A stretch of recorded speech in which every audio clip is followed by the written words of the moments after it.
जय हिंद दोस्तों। गुरुकुल शिक्षा केंद्र हवेलीपुर में आप सभी का स्वागत है। पिछला क्लास में हमनी के जौन पढ़ रही जा इंडियन ज्योग्राफी के पहला चैप्टर है भारत एक समान परिचय। वो में जौन जौन पढ़ रही जा ओकरा के एक बार रिवीजन कर लिया, ओकरा बाद फिर ओकरा आगे आज के क्लास में पढ़े के, ठीक बा। तो आवल जाओ का पढ़ रही जा। पहले पढ़ रही जा कि जौन भारत बा, भारत विश्व में स्थान कौआ बा क्षेत्रफल के दृष्टि से, तो कौआ बा 7वां विश्व में स्थान कौआ बा 7वां। ओकरा पहले 6 गो देश कौन कौन बा, तो 1 पर रसिया बा, 2 पर कनाडा बा, 3 पर अमेरिका बा, 4 पे चीन बा, 5 पे ब्राजील बा, 6 पे ऑस्ट्रेलिया बा, 7 पे भारत बा, 8 पे अर्जेंटीना बा, ठीक बा। तो ये हो गई भारत के क्षेत्रफल के दृष्टि से विश्व में स्थान कौआ बा 7वां। ओकरा बाद देखल रही जब कि विश्व में महादेश के संख्या कगो बा, तो 7 गो। विश्व में महादेश के संख्या कगो बा 7 गो। कौन कौन बा? एशिया, अफ्रीका, उत्तरी अमेरिका, दक्षिणी अमेरिका, ओकरा बाद अंटार्कटिका, यूरोप और ओशिनिया चाहे ऑस्ट्रेलिया, ठीक बा। हमनी के कौना में आई ना जा, भारत कौना महादेश में आवेला, तो एशिया महादेश में। विश्व के सबसे बड़ा महादेश एशिया महादेश, ठीक बा। ओकरा बाद भारत के स्थिति देखल रही जा कि ग्लोब पर भारत के स्थिति कहाँ बा, तो ग्लोब पर भारत के स्थिति कहाँ बा? उत्तरी अक्षांश पूर्वी देशांतर। भारत की स्थिति कहाँ बा? उत्तरी अक्षांश पूर्वी देशांतर, ठीक बा। उत्तरी अक्षांश पूर्वी देशांतर भारत के स्थिति कहाँ बा? तो 8 डिग्री 4 मिनट से 37 डिग्री 6 मिनट उत्तरी अक्षांश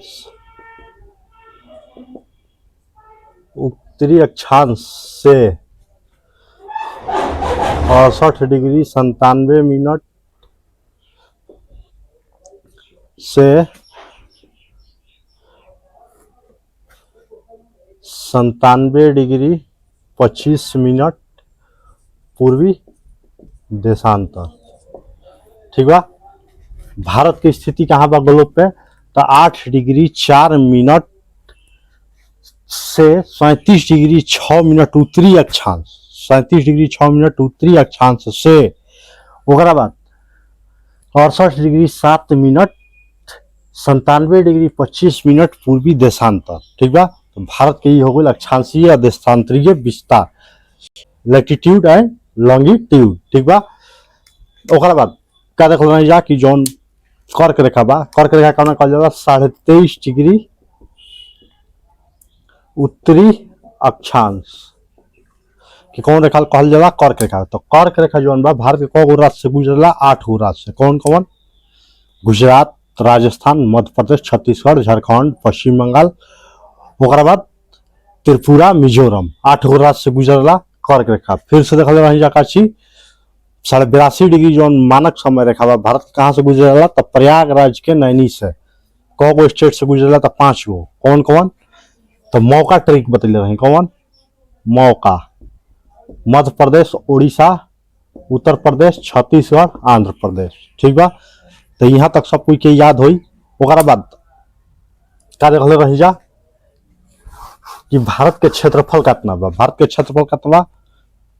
32,87,263 वर्ग किलोमीटर स्क्वायर, ठीक बा। 32,87,263 किलोमीटर स्क्वायर। तो ये हो गई भारत के क्षेत्रफल। ओकरा बाद आज हमनी के सीमा देखे के बा, भारत के सीमा कितना बा, तटीय सीमा कितना बा, जलीय सीमा कितना बा, कौन देश जोड़े कितना सीमा साझा करेला, ये सारा आज देखल जी, ठीक बा। तो पहले देख लिया उत्तर से दक्षिण में भारत के लंबाई कितना बा, पूरब से पश्चिम में भारत के लंबाई कितना बा। जैसे इंदिरा उत्तर से दक्षिण, उत्तर से दक्षिण भारत का लंबाई कितना बा? 32-14 किलोमीटर। उत्तर से दक्षिण में भारत का लंबाई कितना बा? 32-14 किलोमीटर। फिर से पूरब से पश्चिम लंबाई कितना बा? 29-33 किलोमीटर, 29-33 किलोमीटर, ठीक बा। पूरब से पश्चिम में लंबाई कितना बा? 29-33 किलोमीटर। यहाँ तक सब कोई के क्लियर हुई। ओकरा बाद स्टेट देखल जाओ। भारत के तटीय लंबाई देखल जाओ, स्थलीय देखल जाओ तो भारत के स्थलीय, भारत के स्थलीय सीमा 15,200 किलोमीटर। भारत के स्थलीय सीमा कितना बा? 15,200 किलोमीटर। ठीक बा। ओकरा बाद भारत के मुख्य भूमि के तटीय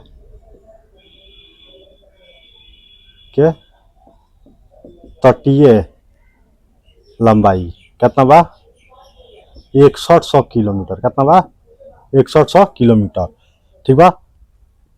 6100 किलोमीटर। ओकरा बाद पूरा तटीय लंबाई जैसे एने आ गइल कौन? लक्षद्वीप, हैजा आ गइल अंडमान निकोबार, ये सबनी के शामिल कर लिया। ओकरा बाद तटीय लंबाई कितना बा? तो 75 16.6 किलोमीटर। 75 16.6 किलोमीटर। हैजा तक क्लियर हुई। भारत के स्थलीय सीमा के लंबाई कितना बा? 15,200 किलोमीटर। भारत के मुख्य भूमि के तटीय सीमा के लंबाई कितना बा? तो 6100 किलोमीटर। भारत के पूरा जलीय सीमा कितना बा? तो 75 16.6 किलोमीटर। और मुख्य भूमि के तटीय लंबाई के मतलब की हैजा ले और गुजरात से लेकर हैजा तक, ये कौन हो गई? मुख्य भूमि के तटीय लंबाई। ठीक बा। अब तटीय राज्य पूछेला कि भारत के तटीय राज्य कौन कौन है, तो ओकरा बाद देखल जाओ। तटीय राज्य हई हो गई कौन साइड? तो ये हो गई पश्चिम, हई हो गई पूरब। तो पूर्वी तटीय राज्य और पश्चिमी तटीय राज्य। पूर्वी तटीय राज्य में कौन ना जाई? तो नीचे कौन बा? तमिलनाडु। ओकरा बाद कौन बा? आंध्र प्रदेश। ओकरा बाद कौन बा? उड़ीसा। ओकरा बाद कौन बा? वेस्ट बंगाल। तो पूर्वी तटीय राज्य में कौन आवेला? 1 2 3 4 गो। कौन कौन? तमिलनाडु, आंध्र प्रदेश, उड़ीसा और पश्चिम बंगाल। पश्चिमी तटीय राज्य में कौन कौन आई? तो गुजरात, महाराष्ट्र,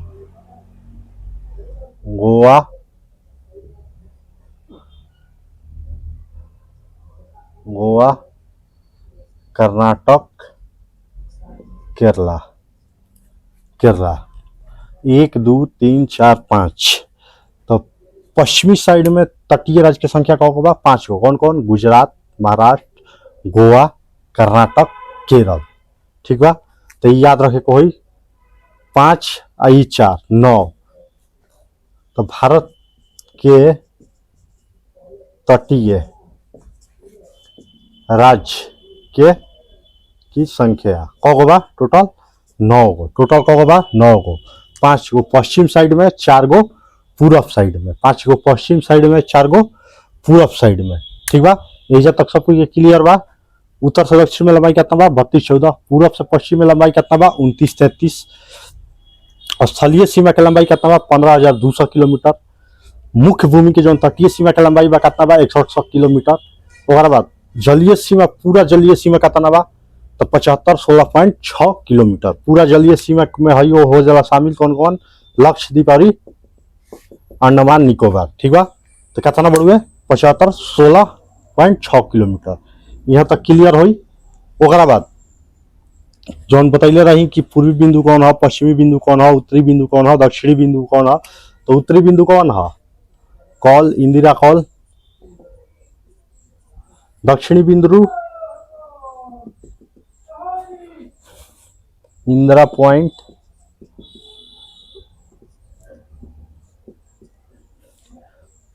पूर्वी बिंदु किबिथु। ओकरा बाद पश्चिमी बिंदु गुहार मोती। गुहार मोती पश्चिमी बिंदु गुहार मोती। ठीक बा। मुख्य भूमि के दक्षिणी बिंदु पूछी तो कन्याकुमारी। मुख्य भूमि के दक्षिणी बिंदु कन्याकुमारी। ठीक बा। इजा तक सब ये क्लियर हुई। ओकरा बाद स्थलीय सीमा कौन जोरे बनावेला, जलीय सीमा कौन जोरे बनावेला, सबसे ज्यादा सीमा भारत कौन जोरे बनावेला, ये देख लिया। ओकरा बाद इजा तक सब ये क्लियर हुई। ओकरा बाद सीमा देखल जाओ। सीमा कौन जोरे कितना बनावेला। ठीक बा। कौन देश जोरे कौन सीमा बनावेला, तो ये पहले एक बार देख लिया। ओकरा बाद आगे पढ़े के तब सीमा देख लिया। सबसे पहले बांग्लादेश। बांग्लादेश। सबसे अधिक सीमा स्थलीय कानून जो बनावेला बांग्लादेश जो है कतना 4096.7 किलोमीटर, 4096.7 किलोमीटर। ओकरा बाद चीन, चीन जो है कितना सीमा बनावेला 3488। ओकरा बाद चीन, चीन जो है 3488। 3 पर पाकिस्तान 3323, पाकिस्तान 3323 किलोमीटर, ठीक बा 3323 किलोमीटर। ओकरा बाद नेपाल, नेपाल जो है कितना 1751,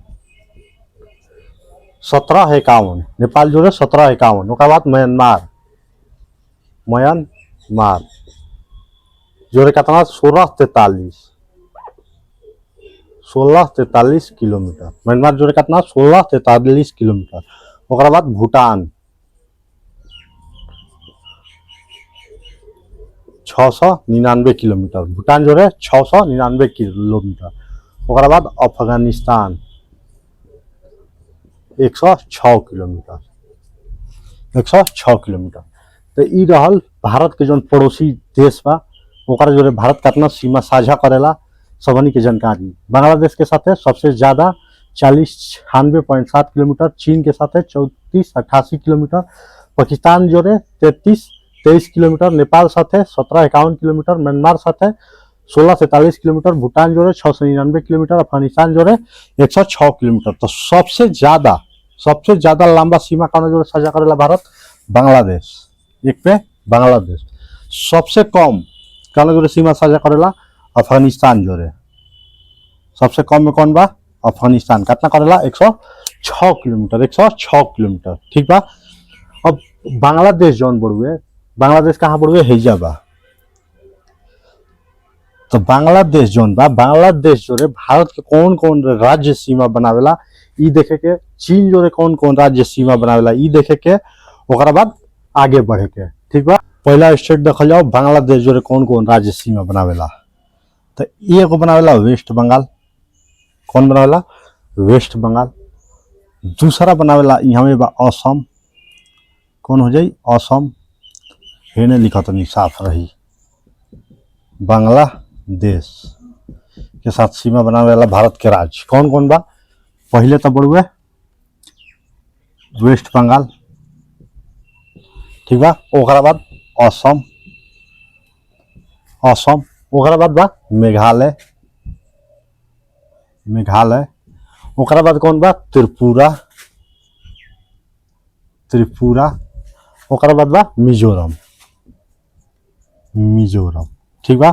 तो 1 2 3 4 5, ठीक बा। तो बांग्लादेश के साथ भारत के कौन कौन राज्य सीमा बनावेला, ये 5 को बनावेला, कौन कौन, पश्चिम बंगाल, असम, मेघालय, त्रिपुरा, मिजोरम, ठीक बा। हई जो निकल भाई का है त्रिपुरा, ये कौन है त्रिपुरा। त्रिपुरा एगो मात्र ऐसा स्टेट बा जना के बांग्लादेश तीन तरफ से सीमा बनाता है। बांग्लादेश त्रिपुरा साथे को तरफ से 3 तरफ से सीमा बनावेला। कहाँ से, तो पश्चिम से, पूरब से और दक्षिण से, 3 तरफ से। तो भारत के पूछी कौन ऐसा स्टेट बा जौन साथे बांग्लादेश 3 तरफ से सीमा बनावेला। तो 3 से 3 और 3 से त्रिपुरा, ठीक नू, तो याद रखे को भाई। ओकरा बाद चीन देखल जाओ, चीन जो है कौन कौन सीमा बनावेला। तो चीन कहाँ बा, चीन है जा बा, पहले तिब्बत रहे, तिब्बत रहे, एकरा के का कैलस 1959 में तिब्बत के चाइना अपना में मिला लेलस। तो चीन कौन कौन जो बनावेला, तो एगो तो हेजा हो गई लद्दाख, ऊपर सबसे ऊपर कौन बा लद्दाख, ही हमें लिखा था नहीं लद्दाख, ठीक बा। लद्दाख के नीचे कौन बा हिमाचल प्रदेश, लद्दाख के नीचे कौन बा हिमाचल प्रदेश, हिमाचल प्रदेश के नीचे कौन बा उत्तराखंड, कौन बा उत्तराखंड, ठीक बा। ओकरा बाद हेने पड़ जाला नेपाल, नेपाल बा हिमालय पर्वत बा। तो नेपाल के बाद अब सीधे आ जाओ हे साइड में, तो कौन हो जाई सिक्किम, कौन हो जाई सिक्किम, ठीक बा। सिक्किम हो गई, ओकरा बाद सिक्किम के बाद अरुणाचल प्रदेश, सिक्किम के बाद कौन हो जाई, अरुणाचल प्रदेश। ठीक बा। तो ई हो गई चीन जो सीमा बनावेला भारत के राज्य, कौन कौन, लद्दाख, हिमाचल प्रदेश, उत्तराखंड, सिक्किम, सिक्किम ओकरा बाद अरुणाचल प्रदेश। कगो जोड़े, 1 2 3 4 और 5, 5 जोड़े चीन। ओकरा बाद नेपाल, नेपाल जोड़े देख लिया। नेपाल जोड़े भारत के कौन कौन राज्य सीमा बनावेला, तो एगो तो हो गई उत्तराखंड, फिर से यूपी, बिहार, पश्चिम बंगाल और सिक्किम। ठीक है, कौन कौन, उत्तराखंड, यूपी, बिहार, पश्चिम बंगाल और सिक्किम। अब ये बड़ुए कहाँ, नेपाल बाक आता है, हिजाबा, नेपाल हिजाबा।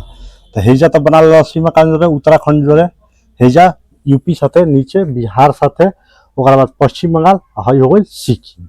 ठीक बा। तो यहाँ तक क्लियर हुई, नेपाल क्लियर हो गई। ये पाकिस्तान छूट गई बा, एक के एक बार देख लिया पाकिस्तान कौन कौन जोड़े बनावला। तो पाकिस्तान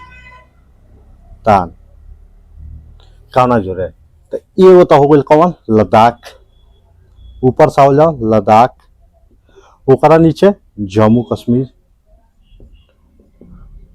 ठीक बा। जम्मू कश्मीर के नीचे पंजाब, पंजाब हो गई। पंजाब के बाद राजस्थान, राजस्थान के बाद कौन बा, गुजरात, गुजरात। ठीक बा। तो जो पाकिस्तान बड़ुए 2 गो केंद्र शासित प्रदेश और 3 गो राज्य साथे सीमा बनावेला। तो कौन कौन केंद्र शासित प्रदेश हो जाई, लद्दाख और जम्मू कश्मीर, लद्दाख और जम्मू कश्मीर। ठीक बा। और 3 गो राज्य जो रहे पंजाब, राजस्थान, गुजरात से सीमा बनावेला।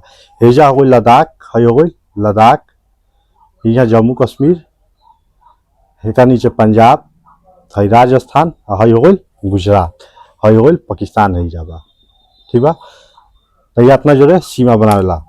तो यहाँ तक याद हुई, चीन जोड़े, बांग्लादेश जोड़े, नेपाल जोड़े और पाकिस्तान जोड़े, कगो भाई 4 गो जोड़े। अब देखल जाओ म्यांमार, कौन देखल जाओ, म्यांमार। तो म्यांमार कहाँ बा, हे साइड बा, यहाँ का बा म्यांमार। पहले कर बर्मा नाम रहे, भारत से अलग भइल कब 1937 में, 1935 के भारत शासन अधिनियम रहे जौना के अंतर्गत 1937 में का भइल, अलग भइल। तो म्यांमार से कौन कौन सीमा बनाला, तो सबसे ऊपर बड़ो कौन, अरुणाचल प्रदेश, कौन बा, अरुणाचल प्रदेश। ओकरा नीचे नागालैंड, ओकरा नीचे मणिपुर, ओकरा नीचे मिजोरम। ठीक बा। तो कौन गो जोड़े, 4 गो जोड़े, कौन कौन, यहाँ बड़ुए अरुणाचल प्रदेश, ओकरा नीचे नागालैंड, नागालैंड के नीचे मणिपुर, मणिपुर के नीचे मिजोरम। ठीक बा। तो म्यांमार जोड़े हो गई। यहाँ तक सब कुछ क्लियर हुई। ओकरा बाद देखल जाओ भूटान, भूटान, भूटान जोड़े 7 सिस्टर में के 2 गो, कौन कौन, असम, अरुणाचल प्रदेश, 7 सिस्टर में के 2 गो राज्य। ओकरा बाद एगो सिक्किम आ एगो हो गई वेस्ट बंगाल, पश्चिम बंगाल। तो भूटान जोड़े कगो, 4 गो, कौन कौन, असम, अरुणाचल प्रदेश, सिक्किम, पश्चिम बंगाल। ठीक बा। एगो स्टेट, एगो देश कौन बचल, तो अफगानिस्तान, अफगानिस्तान जोड़े एगो मात्र केंद्र शासित प्रदेश सीमा बनावेला, कौन, लद्दाख, लद्दाख कहाँ बनावेला, तो हेजा, हेजा अफगानिस्तान 106 किलोमीटर के सीमा बनावेला, कौन जोड़े, अफगानिस्तान जोड़े। तो एजा तक सब कुछ क्लियर हुई। एक बार फिर से एक रिवीजन कर देता नहीं। सबसे अधिक सीमा कौन जोड़े बनावेला भारत, तो बांग्लादेश साथे कितना 40-96। ओकरा बाद चीन, चीन साथे कितना 34-88। ओकरा बाद पाकिस्तान जोड़े कितना 33-23। ओकरा बाद नेपाल जोड़े 17-51, म्यांमार साथे 16-43, भूटान साथे 699, अफगानिस्तान साथे 106 किलोमीटर। अब बांग्लादेश के साथ कौन कौन भारत के राज्य सीमा बनावेला, तो कौन कौन बताइए यहाँ, कौन कौन हो जाए, पश्चिम बंगाल, असम, ओकरा बाद मेघालय, त्रिपुरा, मिजोरम, पश्चिम बंगाल, असम, मेघालय, त्रिपुरा, मिजोरम। अब चीन साथे कौन कौन बा, तो सबसे ऊपर पहले चल जाओ लद्दाख, लद्दाख के बाद ओकरा नीचे हो जाए तो कौन हो जाए, हिमाचल प्रदेश, हिमाचल प्रदेश के नीचे हो जाए कौन, उत्तराखंड, बीच में ने कोनो जैसे यूपी बिहार साथे चीन सीमा ना बनावे, ओकर बाद सीधे हे साइड में आ जियो सेवन सिस्टर के तरफ, ठीक बा। तो एने हो जी कौन सिक्किम, सिक्किम हो जाई बानू सिक्किम, और सिक्किम के बाद एगो बात जाई कौन अरुणाचल प्रदेश, अरुणाचल प्रदेश। तो चाइना साथे 5 गो, बांग्लादेश के साथे कगो 5 गो, 1 2 3 4 5, चीन के साथे 5 गो, 1 2 3 4 और 5, ठीक बा। ओकरा बाद नेपाल साथे कौन कौन बा, तो नेपाल कहाँ बा, नेपाल कहाँ बा, हेजा बा। सबसे पहले बनावेला उत्तराखंड, उत्तराखंड बा ऊपर जौन यूपी से अलग बजे 2000 में। तो एक उत्तराखंड, उत्तराखंड के नीचे यूपी, यूपी के नीचे बिहार, बिहार के बगल में कौन बा, पश्चिम बंगाल, पश्चिम बंगाल से ऊपर बढ़ुए कौन, तो सिक्किम, ठीक बा। तो कगो हो गई 1 2 3 4 5। तो नेपाल के साथ सीमा साझा करने वाले भारत के कितने राज्य है, 5, कगो बा 5 गो, ठीक बा। ओकर बाद पाकिस्तानियन जोड़े, तो पाकिस्तान साथे कितना बा, तो एगो हो लद्दाख, लद्दाख केंद्र शासित प्रदेश, जम्मू कश्मीर केंद्र शासित प्रदेश, ओकर बाद पंजाब, पंजाब के नीचे राजस्थान, राजस्थान के नीचे गुजरात।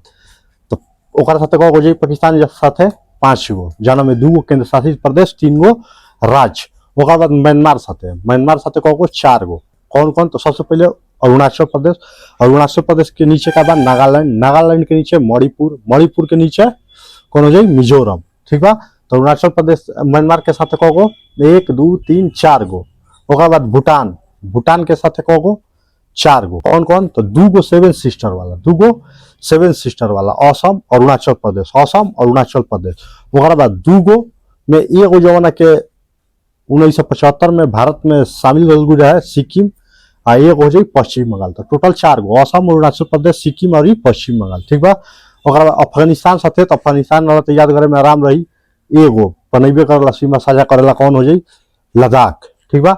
लद्दाख एकरा जब देखल जा कि कौन राज्य देश भारत साथे सीमा ज्यादा साझा करेला, कौन कम करेला, ई देखल जा। लेकिन कौन राज्य जौन बा भारत के अधिक सीमा साझा करेला, तो पश्चिम बंगाल, पश्चिम बंगाल, वेस्ट बंगाल सबसे अधिक सीमा साझा करेला कौन जोड़े, बांग्लादेश साथे, ठीक बा, बांग्लादेश के साथ है। ओकर बाद नेपाल, नेपाल का जोड़ करेला तो उत्तर प्रदेश के साथ है नेपाल, नेपाल से सबसे अधिक कौन सीमा साझा करेला, उत्तर प्रदेश, ठीक बा। ओकर बाद चीन, चीन के साथ सबसे अधिक कौन राज्य भारत के सीमा साझा करेला, तो अरुणाचल प्रदेश, ठीक बा। ओकर बाद म्यांमार, म्यांमारो साथ सबसे अधिक सीमा साझा कौन करेला, तो अरुणाचल प्रदेश। ओकर बाद भूटान, भूटान के साथ सबसे अधिक कौन भारत के राज्य सीमा साझा करेला, तो असम, असम 1 2 3 4 5, ठीक बा। तो एजा तक सब के क्लियर होई।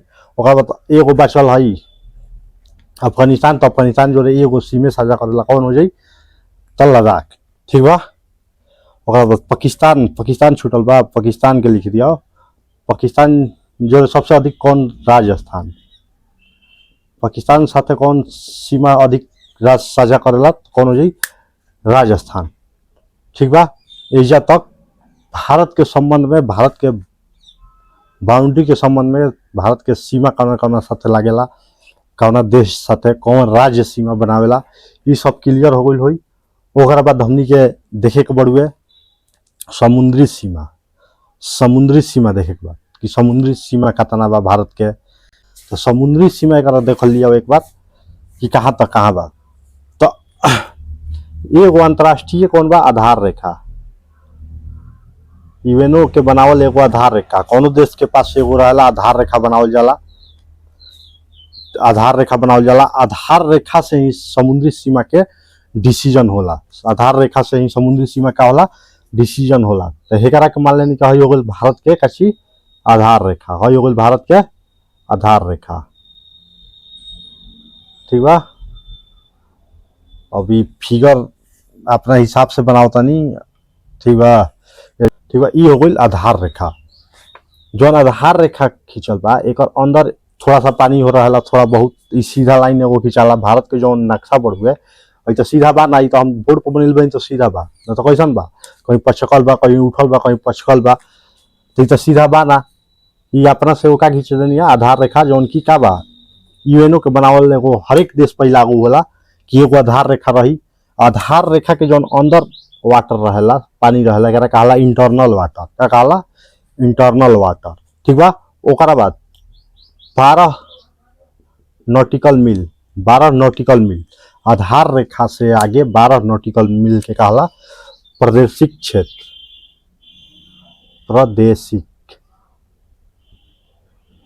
क्षेत्र हो गई, प्रादेशिक क्षेत्र, प्रादेशिक क्षेत्र हो गई।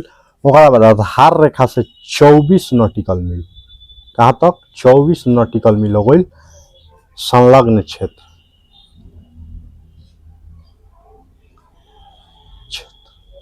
ठीक बा। ओकरा बाद आधार रेखा से ही 200 नॉटिकल मील, 200 नॉटिकल मील अनन्य क्षेत्र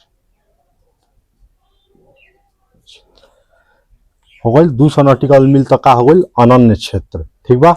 ओकरा बाद 200 नॉटिकल मील के बाहर के कहला हाई सी। हाई सी तो समुद्र में जौन बॉर्डर बाटल बा कब प्रकार के बा का देखल जा? एक हो गई इंटरनल वाटर। ठीक बा। एक हो गई प्रादेशिक क्षेत्र, दूसरा हो गई जौन 24 तक बा संलग्न क्षेत्र, तीसरा हो गई 200 नॉटिकल मील तक अनन्य क्षेत्र। अभी प्रादेशिक क्षेत्र का है, संलग्न क्षेत्र का है, अनन्य क्षेत्र का है, एक बार समझ लिया। ठीक बा। आधार रेखा कई एगो देश पर आधार रेखा लागू होला ना, विश्व में जितना भी देश बा समुद्र तट से जौन समुद्र से जौन सीमा बनावेला सबनी पे का होला कानून लागू होला। केकर कानून है? यूएनओ के कानून है। ठीक बा। तो आधार रेखा से 12 नॉटिकल मील चाहे समुद्री मील के का कहला प्रादेशिक जल सीमा क्षेत्र। ठीक बा। तो 12 नॉटिकल मील तक, एक नॉटिकल मील बराबर कितना होला? 1.85 किलोमीटर। ठीक बा। एक नॉटिकल मील बराबर 1.85 किलोमीटर। तो आधार रेखा से 12 नॉटिकल मील तक भारत के बिना परमिशन के अगर कोनो पानी वाला जहाज आवे काहे चाहे हवा वाला जहाज आवे ओकरा के मार के गिरा सकता के भारत बिना पूछले। अगर 12 नॉटिकल मील तक, 12 नॉटिकल मील तक बिना पूछले, चाहे पानी वाला जहाज होके चाहे उड़े वाला जहाज होके आई तो ओकरा के मार के गिरा देवल जाई। कौना क्षेत्र में? प्रादेशिक क्षेत्र में। ठीक बा। ओकरा बाद आधार रेखा से ही 24 नॉटिकल मील तक के क्षेत्र के कहाला संलग्न क्षेत्र।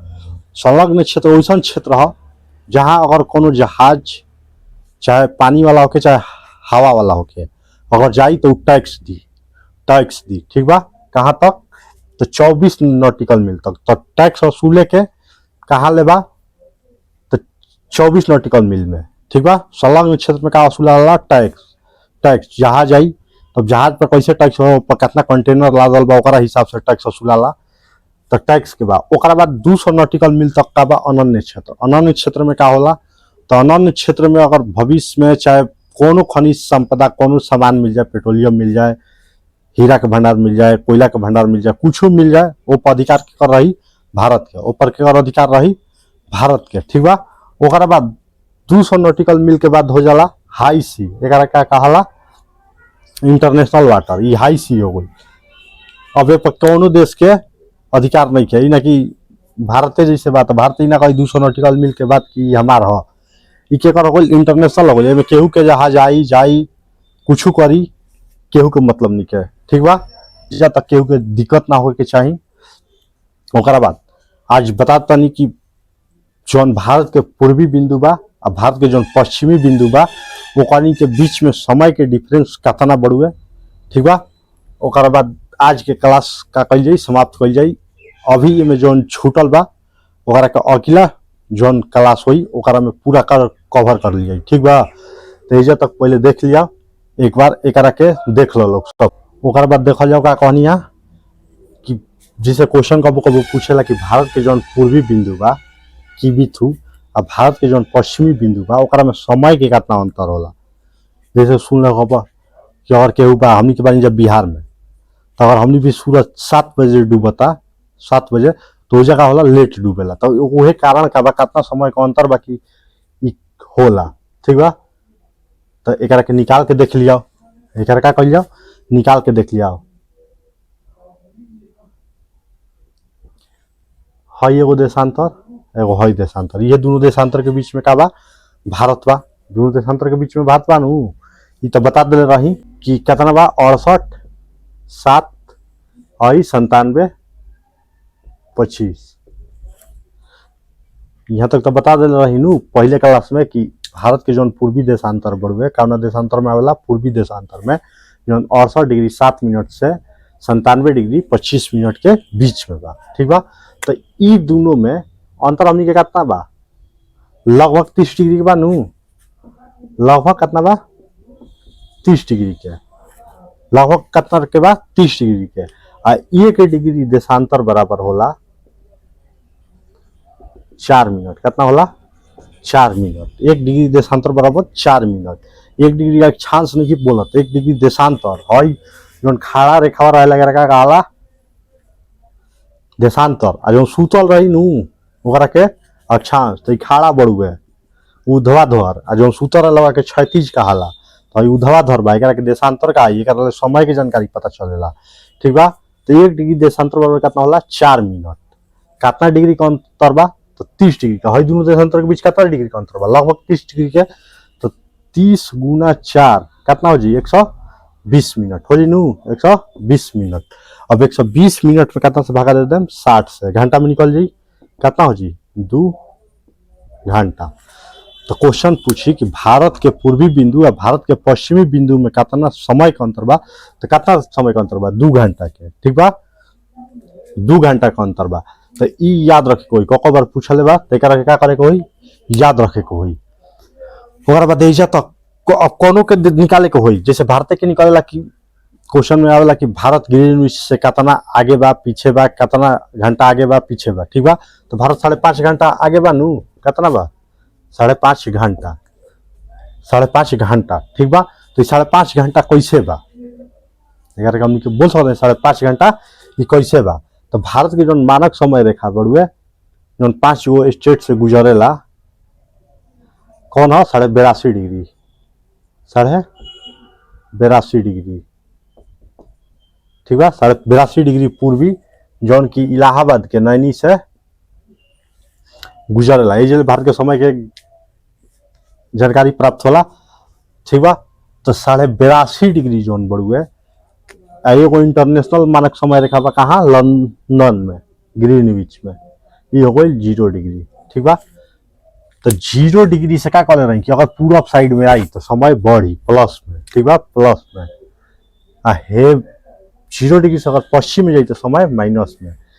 जैसे 82.5 डिग्री बा, 82.5 डिग्री के पहले काल में निकाल जाओ, घंटा में निकाल लिया, तो 82 में कितना से गुणा कर जाओ 4 से, 4 दूनी का 8, 8 चौका 32, 328। कितना बा 328, 328। ये कितना का हमने गुणा करनी है 82 डिग्री के। फिर आधा डिग्री बा चल नू, तो 1 डिग्री बा 4 मिनट, आधा डिग्री बा 2 मिनट लिख सकता नहीं, 8 2 10 की 0 हासिल है 2 1 3 हो गई 3, 330 मिनट। कितना आइल 330 मिनट, 330 मिनट आइल। अब एक घंटा में बदल दिया, तो 60 में अगर 5 घंटा से गुणा कर दें तो 300 मिनट हो जाए नू, 300 मिनट। और फिर है जो 30 मिनट बा ये आधा घंटा हो जाए, मिनट बराबर कितना हो जाए आधा घंटा, हई हो गई 5 घंटा। ठीक बा, तो टोटल कितना हो गई 5.5 घंटा। तो जो अंतर्राष्ट्रीय मानक समय रेखा बा ओइजा से भारत के कितना आगे बढ़ुए, तो 5.5 घंटा आगे बा। भारत के समय कितना आगे बा 5.5 घंटा आगे। लेकिन ई है अगर पश्चिम साइड में कोनो देश रही, तो मान लेनी कोनो देश बा 82.5 डिग्री के, और ओकरा के पूछित कि 0 डिग्री अंतर जो मानक समय रेखा बा ओकरा से पश्चिमी देशांतर 82.5 डिग्री पर जो देश बा ओकनी के बीच कितना का अंतर बा समय के, तो -5.5 घंटा। कितना हो जाए -5.5 घंटा। माइनस के मतलब का पीछे, 5.5 घंटा पीछे, 5.5 घंटा पीछे। अगर यहाँ 12 बजे तो 5 घंटा पीछे चल जाए बा। अगर हेजा 12 बजे तो दिन के 12 बजे तो हेजा कहाँ हो जी 5:30 बजे, शाम के 5:30 बजे। हेजा अगर बजे तक कितना 12 तो पीछे चल जाए 5.5 घंटा। ठीक बा, तो यहाँ तक समझ में आ गई। और कोनो देश के समय के निकाले के होई तो आराम से निकल जाई। एगो बना के लिया लोग, कमेंट कर दिया लोग कि एकर आंसर का होई। ठीक बा, क्वेश्चन वो दे देता नहीं। ए नाम का देश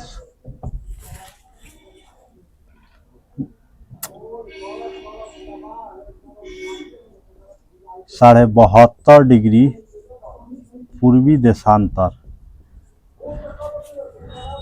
पर स्थित है, तो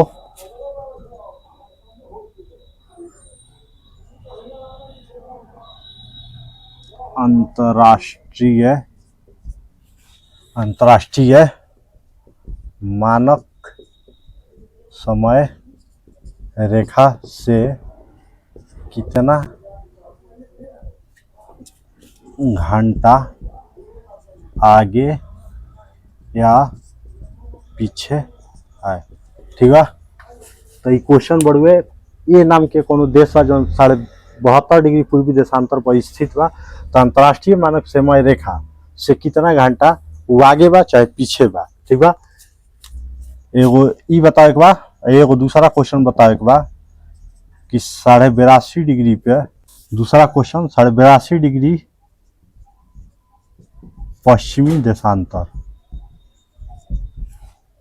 82.5 डिग्री पश्चिमी देशांतर पर कोई देश है, तो उस देश और भारत के बीच समय का अंतर कितना है। ठीक बा, ये दूगो क्वेश्चन बना के कमेंट करे के बढ़ुए। पहला का बा कि ये नाम के कोनो देश बा 72.5 डिग्री पूर्वी देशांतर पर स्थित बा, तो अंतर्राष्ट्रीय जो मानक समय रेखा बा ओकरा ले कितना आगे बा या पीछे बा। ठीक बा, दूसरा क्वेश्चन बा कि 82.5 डिग्री पश्चिमी देशांतर पे कोनो देश बा, तो उ जौन देश बा 82.5 डिग्री पश्चिमी देशांतर पे वो कर भारत के बीच समय का अंतर कितना बा। भारत तो पूर्वी देशांतर पर बा, लेकिन एगो पश्चिमी देशांतर पर देश बा, ओकरा भारत के बीच में समय का अंतर पूछता, तो वो बतावे के बा। ठीक बा, ये तक समझ में सब कुछ आइल होई, तो आगे के जौन क्लास हुई एक में के जौन छूटल बा भारत एक समान परिचय में के दक्कन पास का ह, फिर से पाक जल संधि का ह, तो ये सब के जौन जानकारी बा, red Cliff line, McMahon line, सब अगला क्लास में देखल जाई। ओकरा बाद एगो तारा लोग से कहम कि जौन भारत के राजधानी बा सब कोई याद करके रखी। ठीक बा, तो यहाँ तक क्लियर बा, मिल जाई अगला क्लास में। तब तक के लिए जय हिंद,